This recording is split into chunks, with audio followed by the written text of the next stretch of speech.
Hey guys, welcome back to Gals. I am so excited for our next guest. We have been trying to book her. She is so busy and she's just killing it on all fronts. We have Stone Perez, who is a senior program manager for ID at Xbox team. Please welcome Stone Perez. Hey, thanks so much for having me. I heard that stutter. Producer, program manager. So we want to know, what is a program manager, first of all? Well, a program manager at Microsoft, first off, the definition of a program manager is different every single company, Yes, every single that's even true. job description within a company. But within my current role today, I really help run the day-to-day business of ID at Xbox and third-party digital publishing.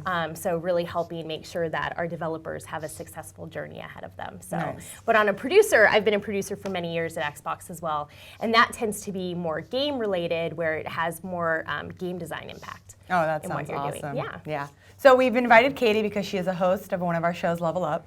She also had a Microsoft Stories written about her recently, where they came and took pictures and followed her in the day in the life of, and it was beautifully written and looks awesome. It was awesome. Yeah, we'll deep dive Very into fun. that. But first, we want to get to know the Katie that wasn't written in the Stories article, because you have a crazy background and where you started and what you studied at school. So let's go back to the beginning. And I guess the first thing, since you work at Xbox, is were you always into games? Yeah. Even as a kid? Yeah, as a kid, I actually grew up playing games. My little brother and I gamed a lot. Our neighbors, I grew up on a street with a lot of boys, and so I actually played with the boys a lot more than I played with the girls on the street, and we ended up playing a lot of video games. And actually, my neighbor boys at one point decided to get smart and say that I couldn't play the Nintendo unless I kissed them. Oh. And so I quickly marched back to my house and said, "Mom, I need my own Nintendo." I love it. So, but yeah, I have a ton of really fond memories as a kid gaming and writing bubble bobble codes on my mom's wall that she didn't know about until we moved like 15 years later, and there were all these like game codes written on the wall in crayon. Wow. But So when you were a kid, were you like, I want to be working in the game industry? no, Nothing. I mean, I didn't even realize that that was a job, to be Yeah. completely honest. Even in college, I didn't realize that that was really a job that I could go and do. And it was just something I stumbled into, but kind of once I stumbled into it, I loved it. In fact, when I met the recruiter at Microsoft and they said, "Oh, you're going to be interviewing with the Xbox team," I was like, "Oh, okay, if I fail that one, can I have like a different option to go and try?" Because my assumption was to work in the Xbox team, I was gonna have to be super hardcore. And although I'm very much a gamer, I definitely wasn't someone, winning the local Street Fighter championship. Yeah, for sure. And that was kind of my assumption of what everybody was gonna be. So did you go from like high school to university, or did you have a break, or directly into that? Yeah, or? no, I went straight. So I pretty much knew I wanted to do child psychology. So I went straight from high school into university and started studying child psychology right out of the gate. Like started freshman quarter, I was in Psych 101 and kind of off on that path and just started straight away. What university? University of Washington. Well, that's convenient. I'm a husky. So in your like senior year, the Microsoft recruiters came up to you, or did you go to like a fair? Or? Yeah, so really, so interesting. So Microsoft actually, when they started doing work in the Xbox space, they started having undergrads come and actually do usability testing on other competitive games and things like that out there. So they actually hired psychology majors to actually come over and run the tests, because we actually knew how to run tests and collect data and do all that kind of work. And so I was doing that, so that kind of exposed me to the opportunity of Microsoft. And then funny enough, one of my sorority sisters was actually on the UW hockey team. She was the only girl on the hockey team. Wow. And so we were there cheering her on, and there was a UW recruiter at the hockey match. And was like, "Oh, you should come interview." And I was like, "Really?" He was like, "Yeah, what about like a testing position?" I was like, "I don't know anything about testing. Yeah. Like, can I get a book on it?" Yeah. He told me the name of a book, and I read it and passed the phone interview and passed my interviews And joined as a tester, or? Yeah, started as a really? tester, So yeah. what does a tester do? the Like, ultimate video game job, right? so you play the video game, you'd say like this is play- buggy or something? Yeah, so you're playing the game literally hours, and it's funny because I would call home to my brother. So we were launching, I was there for the launch of Xbox, which was amazing. It was super fun, and we were working insane hours, like seriously working like 120 hours a week at some points. And I'd call my brother and I'm like, "We're working so much," and he's like, you're getting paid to play video games. quiet. Like, shut up. And I was like, don't talk. okay, legit. Like, Yeah. I'll just be quiet now. And it was really fun. And What do you mean? Like you're playing it and then you like make a note that, oh, this level, this part's wrong, or how? Well, did it- yeah, so you're looking for all kinds of different things. So you'd be looking, like we ended up having audio glitches. We'd be looking at the difficulty. So is it actually too difficult? So one of the things, like I started on the team and all of the AI, the artificial intelligence characters would just annihilate me, even if I was playing on easy. So I was like, I think we gotta tone that back down a bit. That's like a reason I stopped Yeah. playing games. It's like I Yeah. can't get past the level. I'm like, all right, I'm over it. And then I Yeah. stopped playing it for a long time. Yeah, and so that's actually one of the things where even though I had a very different background and a very different profile than a lot of the people I was surrounded with, I felt like I was really bringing something to the table because I had such a different gaming experience. So even like the first time, like we were looking at game menus for sports games, and you all kind of moved to the different sides to kind of pick your Yeah. team, but I had just never seen that UI before, so I was like, what am I supposed to do? Because it wasn't clearly called out, and they're like, oh, well, you're supposed to do that. And I was like, well, where does it say that on the screen? Home they're and like, away. It should and be, they're like, like, very well, you visible. just like know, right? And I was Yeah. like, oh, well, I didn't know that, right? So there's so many things that we do within video games where we assume that you've been on this video game Yeah. tutorial journey with us. And I think it's really important. Ken Lobb said recently a statement that I really agree with, that we have to think about every single game we make as if it's someone's first time playing a game and Yeah. make them successful Oh, in for that sure. experience. That's exactly how you So- should look at it. Yeah. Yeah, so I think for me, coming in with that different background, it was really an asset actually, because I was able to kind of, and then I was in a situation where I could voice my opinion and people really were listening to it in terms of what I thought should be changed. But yeah, you're playing through, I mean, we would do all kinds of funny things. I am like throwing tea at my tea Everyone, is throw your leaking. coffee around. I'm leaking. But yeah, we would we'd have to go through sessions where we'd try and like jump on each other's heads to like make it out of the skybox and get stuck in the collision. Look at all the collision boundaries. We'd have to just look at if the scoring was working in all the games and stuff like that. So there's a ton of testing that actually goes into video games and making them So you'd successful. come in the morning, turn on an Xbox console, and play. and play. That's crazy to Yeah, me. my Wow. wrists actually are sore Yeah. now when I play video Oh games. my God. I think because I played 120 so much. hours a week Yeah, of it for yeah, how, it was insane. how many we were years? sleeping in Yeah. our offices. Yeah, that sounds for fun. lunch. It was really fun. We'd have Yeah. like Nerf gun fights Yeah. at like 2 a.m. and that kind of stuff. So it was a really fun environment. And then from actually. tester, where was the? Yeah, so transition? I pretty quickly identified that I wanted to be a producer. And so I actually had an amazing producer I worked with, Shona Davenport, and she was just an amazing mentor to me. And so on the next project, so we shipped Fusion Frenzy, which was one of the first Xbox games, and then we started working on Kung Fu Chaos. And so on Kung Fu, she kind of took me under her wing and let me have a couple special projects and things like that. And I got to really kind of get my taste for the producer role and absolutely loved it. And really wanted to pursue that. And there was honestly, I went to my senior program manager over there at the time and said, hey, I really want to do this. And he was like, we think you're amazing, but we kind of have a really long line of candidates out the door To be a producer. to be a producer here, Okay. you know, because there was so much, you know, Xbox had just started and Microsoft was huge, and there were so many people within Microsoft that were interested in coming over. So he said, you know, I don't want to discourage you, like we'll help support you, but maybe look around the company and see if there's another team that would have, you know, a lower level producer role that would open up. So I looked around and I found another team, the Microsoft Gaming Zone, MSN Games at the time. And I just felt like it would be a really good fit, and I found a manager I love, Jason Pace. And I kind of stalked Jason for a year, actually. So I would go over and I would have lunch with him and say, hey, what are you working on? What are your biggest challenges right now? What technologies should I be studying? Like, what do I need to do so that when you get a job, you know, I'm in the loop. And Wow. so it was, I think, 12 to 14 months of doing that. And he had a position Until he open. had an opening? Yeah. So, wow, you planted the seed and then walked away. You just have to be Yeah. persistent. So That's cool. Yeah, but it paid off. And then you did the MSN games for how long? Yeah, so I started there, and that's really where my career really had this amazing kind of inflection point. So I was only on the team about 3 months, and then that team decided to look at creating this concept of Xbox Live Arcade. And so that was bringing digital content like we saw on MSN Gaming Zone, Bejeweled and all these puzzle Yeah. games, and content that was more casual and wasn't on the console at that point, and they wanted to bring it to console. Well, because I had just come from Xbox, I had this great experience on what an Xbox game should be.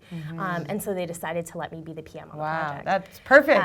Everything that you did in the past just rolled over perfectly for this role. It was perfect, and they were insane because I was this really unproven producer, right, to give this project to. But I was so passionate about it, and I just absolutely loved it, and we just formed an amazing team. And so I have so many fond memories of Xbox Live Arcade and the family that we created, really within the Microsoft team as well as within our developers. I am still very good friends with developers that started developing for us on Xbox Live Arcade over 10 years ago. Wow.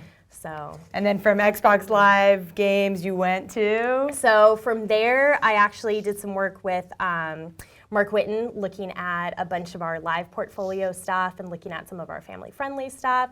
I helped actually with avatars and helping pitch the concept of avatars and getting that approved. And then I actually went over and joined the incubation team, working with Alex Kittman as an executive producer. So it was Connect. And, so we were the team where we were just investigating what we wanted to do next. And so we found the Connect technology and investigated it. So I got to actually lead I created the very first game prototype with that team. How does that process work? You just go to like MSR and like, oh, that's really cool technology. Now let's grab it and go think about what we can do. Yeah, so people had kind of floated it as, we wonder if there's anything interesting here. And so they kind of gave it to us as a team to investigate. And we saw the demos and things that were in place, but there was really no skeletal tracking system using it, right? It was this very rough kind of motion tracking.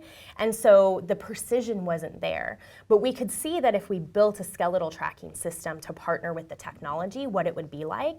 And we could also see that there were game experiences that we just hadn't seen come to life yet, that the precision that we had seen in games, even using just motion, was nothing with what we could do if we actually had a skeletal system. So it was a huge undertaking, honestly. We got Connect out the door in 18 months.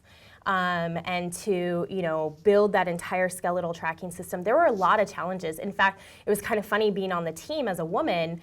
A lot of the guys would come in every day and they'd all be wearing t-shirts and jeans, and so the skeletal tracking would work really well for them. But as a woman, I was always wearing different kind of outfits, and I had flowy arms and skirts and all this kind of stuff. That's so funny. And so I'd have to start most of my days in Claude's office, sitting there, doing a T-pose and actually dancing around so that they could have data of what my outfit looked like. And there was a funny moment where we finally had skeletal tracking really working well. And I was actually probably about 7 or 8 months pregnant. And we ended up making a video. It was called Katie Pregnant in a Skirt. It was like, it's probably not the best thing to name a video, but it showed that like I was very pregnant and I had a skirt. So you had, my legs occluded, right? And you just kind of saw like my feet, right? But it could still fully track me. Oh my God. So if you weren't on the team, they wouldn't have been able to do that. That's crazy. So it was fun, yeah. So my little one was like our first like little baby skeletal track. So, going through that and stuff. So it was funny. And even like the very first time we built, we were working with a team and built a system where we could actually do retargeting. So we could actually take the skeletal system and target it onto an avatar, so that then as you're moving your arms, your avatar is moving and things like that. And we were doing it for a demo on stage. And so the guys had tried it, and I went and stood up in front of it, and all of a sudden the thing fell over forward. And it's because it hadn't accounted for my breasts, and so it thought my breasts were my shoulders, and so the whole thing just like slunched forward. The skeleton's just all over, falling apart. Doesn't know what to do. Oh so, man. Yeah. So, that's great. That's a great story. That is. That's a really good story. There's some funny moments. Yeah, and it wouldn't have happened if Katie wasn't on that team, so that worked out. What was the first game from the Xbox Live or the Connect? Well, the pack-in, so I actually worked on the technology, not the game side. Okay. Yeah, but the pack-in title for it was actually Connect Adventures, which is a great game. Yeah, that was a great one. So, that's so fun. And then from there, were you still in the incubation? Yeah, so then we went off to incubate HoloLens technology, which is a long incubation. So that was amazing. That was another one, with not having a background in computer science, I would end up in some conversations around the optics of HoloLens. I'd be like, oh my God, because you're literally working with like rocket scientists and like these amazing engineers. What's something that you showed them that they didn't think of? Well, I think a lot of just different experiences on how the technology could be used and things like that, right? Even with some of the investigations around like patenting work and things like that, like as a mom, like with a daughter with like food sensitivities, like I was like, oh, how amazing would it be that like I could just walk through a grocery store and actually see like what foods like she could actually eat versus me having to like flip over every box and like, things like that where you're like, where I think I just have a different perspective that I could kind of bring to the table. So. I mean that Microsoft Stories where there's a picture of you in your office and a whole bunch of patent cubes. Yeah. How many do you have? Around like 80 to 90, I think. So That's crazy. So yeah. How is that process? Is it it's fun. So I mean, we spend a lot of when we're investigating new technology, we want to just make sure that we're really thinking about opportunities. Because again, Microsoft is such a large company. Even though we're in the gaming side of the world, you know, it's such a huge company. And so we were looking at things on, you know, I actually have a background in American Sign Language, and so we were like, oh, even with like Connect, like how do you use that with American Sign Language and things like that. So we would go off and do these amazing prototypes. And one of the things that I really loved is how the incubation team operates. It's really a fail fast model where failure is a viable option and it's not like something you have to fear. It's totally okay to go off and do these crazy incubations and get these experiences and see if they would be successful in interesting businesses for the company. And it's okay to go through the prototype and come out at the end and saying we failed. And we did that a couple times, but we also had a lot of amazing successes. And I think operating in that space where you have so many, I mean, really incredibly smart people at the table who are so passionate about it and can just work together in this really fearless space, I think really produces tremendous results. That's a perk of working at a big company too. You can go get a whole bunch of patents and have your name written because it's expensive to get a patent. It's time consuming, but if that's your job and they do all that paperwork for you, that's awesome. You end up with 80 to 100 There's patents. still lots of paperwork and lots of phone calls. Yeah, okay. All right. I thought it'd be easier. Lots of phone calls and lots of reviewing of very long documents. Wow, that's crazy. So now that you're on the Xbox, ID at Xbox team. And third-party So publishing, did you go back to being like in that world of game development? Were you done with like coming up with new technology? Were you like, all right, I want to go back to games? I love the tech space. So for me, you know, I had a personal situation where my little brother was very sick, and I had adopted my little brother, and he was very, very sick at the time and was in hospice and had just a few months left. And so as much as I loved the incubation space, the hours that we were putting in, you know, and it just wasn't compatible. And I had a 9-month-old at home at the same time too, and was pregnant with my second. So it was a lot at once. And so I really just decided that it would be better to kind of switch into a little bit easier role at the time. So I actually went back over and joined the first party game side, and we created a really amazing technology I'm really proud of called the Community Meld that actually pulls community and helps drive engagement right from within the game itself. It's actually something I think is really, it's still, I actually am so proud of Meld. I loved the team we worked with. It was so fun to build that product. But I'm really proud of the results of the product as well, because I think it really does drive engagement in a way that we just don't see a lot of games delivering. And basically what it does is it's kind of like a digital magazine. So in a lot of video games, you end up, you know, getting stuck, or you want information, you have to go to Facebook, or you have to go to Twitter, or you have to go to their websites or their forums or things like that. And this pulled all that information directly into the game itself. So for me, that was a really fun project to get to go work on, and I think we delivered something awesome. And then Chris Charla went and started the ID at Xbox project, and I had worked with Chris previously. And so I love the indie space and had worked with many indie developers doing XBLA. So I was like, hey, like as soon as you get something over there, let me know. Yeah, So, I mean, the indie devs are the best. Yeah. I went to GDC with you, and that was just so fun talking to them. They're so excited. There's so much passion and the stories that come across and just the content they're creating. I mean, I couldn't even within an hour name every single person that, you know, I love within the indie space because the passion that you have from these developers and what they're doing. We have so many developers right now that are, taking so much of their time to just make this world a better place, either through the stories that they're telling or, trying to help specific audiences. We have several developers that are doing things for, people who are sick in hospital or kids with cancer and things like that. And it's just such a wonderful place to be in because it's just such a pure spirit. It's totally passion driven. It's not like money hungry, like trying to make. They just want to do it because it's like something that I've talked to one and he was like, yeah, I quit my job. I was making good money, but I really, really was passionate about making this story and making this game. And I was like, oh my God, that's awesome. That's crazy. Yeah. So let's go back to the Microsoft stories. How did they pick you? And how did they, what was that photo shoot like? And let's put some B-roll over this of those pictures. And then tell us how that came about. So they just brought it up to me and suggested it that we should do it. So again, getting everyone into video games is a really big passion piece for me. Getting more women into the gaming space is something I'm super passionate about. Since I started and was kind of, didn't see other people like me all around me, when I started. So that's really important to me. And again, I think too, like we talked about, it wasn't something I thought I'd go and do, and now I love it, and I cannot imagine doing anything else. It just fills my heart so completely, and so I just want other people out there to know that this is a real possibility and that you can have wonderful, successful careers. I've been able to, be the mom I want to be, right? And have 100 patents. Yeah. So you've proved it. Yeah. Yeah. So you can do it, and so I just like getting that story out there. So I was very honored to be picked, but it's kind of crazy, right, to go through an interview like that and have them ask you all the questions and. I wasn't really used to, talking about myself like that. So it was an interesting process to go through. And the photo shoot was crazy, actually. Went and, got a personal shopper at Nordstrom's, which was super fun. And if you've never done it, it's like so amazing. That's awesome. You have to do it. I ended up buying way more stuff than I would have bought otherwise. But you don't pay extra for it. It's just like this amazing service. And now really? Like, the shopper she just helps you? She just helps you, and then it's amazing. It's like the best thing ever. You have to do it. You can't go back though. Yeah.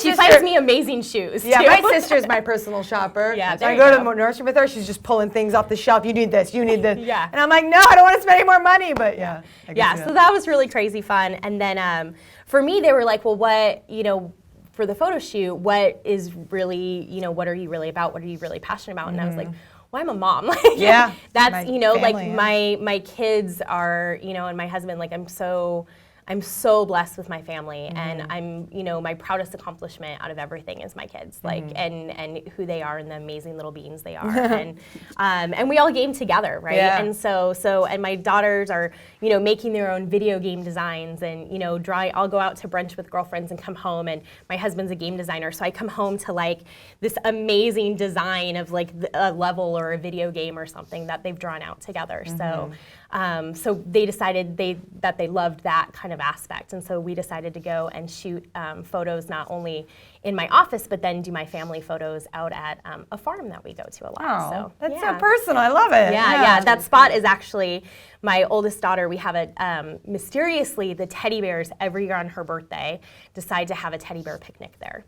And so that spot, that little kind of beautiful area with the stream and all of the trees is kind of hidden away, and that just happens to be where the teddy bears I love how she doesn't congregate. say which farm. She's just like, a farm. We're not going to spoil Farrell McWhirter in Redmond. I'm going there this weekend. It's amazing. Yeah. It's actually the most, especially if you have really littles, it's the most amazing place because they have one cow and a couple goats and a couple chickens. And so with toddlers, it was awesome to just go there and let them, run around. And, So what do you see from when you first joined and now? Do you see more women in the gaming industry? Definitely. Okay, Oh, yeah. Last 15 years, it's just blown up. Yeah, I think there's a lot more, although I still see challenges within the space. I think that we've come a tremendous way. I think too, I had a lot of options to leave the company, and I chose to stay at Microsoft, and I've been here for 15 years, and I'm really happy with that choice. And for me, I knew that I wanted to have kids. That was going to be a big part of who I am, and so having the support of Microsoft to do that and our great benefits and all of that, I think has been tremendous, and the benefits have only gotten better over the years. So I think that kind of level of support has been amazing. I think that the game industry in general, we still are a very crunch-focused mentality as an industry. And so that honestly, you know, when I was especially in that rougher period, right, with Jeff being so sick and having my family that I need to think about, you know, I really did have to navigate that very specifically, right? And some people were even like, well, why are you taking, you know, instead of an executive producer position, why are you taking this, you know, job over here? And I'm like, well, because this is what I need to do for my family right now because of how our industry works and the crunch in the industry. But for me, I've been very happy with the choices I've made. I feel like the last couple years in Xbox especially, there's so much support for getting everyone's voice heard.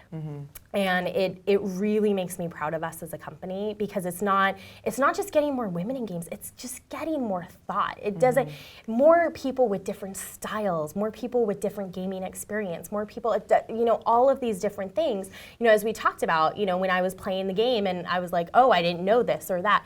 It's having those people be a part of creating the technology that makes the technology better for everybody. You know, we always talk about, you know, accessibility and how interestingly it is that, you know, when you actually go through and make your experiences and think about explicitly someone who's deaf or someone who's has these other challenges, right? You actually end up making a better experience for everyone else because there's so many other people that benefit from those technologies. And so, you know, I really think that by just having a more inclusive team and being more open to different perspectives, that we can just make better products. And I think we still have a long way to come as an industry. There's still so much opportunity.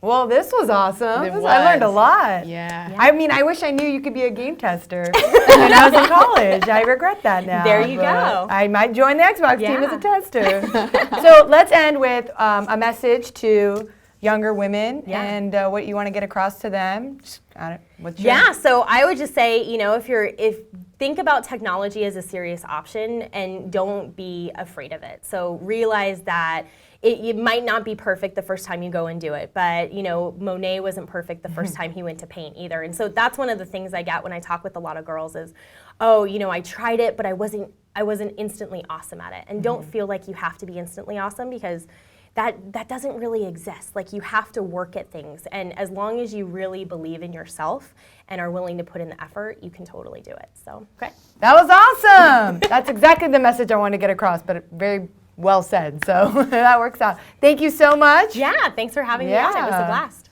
Awesome. Thank you so much, Katie. And if you haven't already, check out her show on Channel 9, Level Up. I'll put the link right in here. And also check out her article that Microsoft featured with her. Thank you so much, and that's another episode of Gals.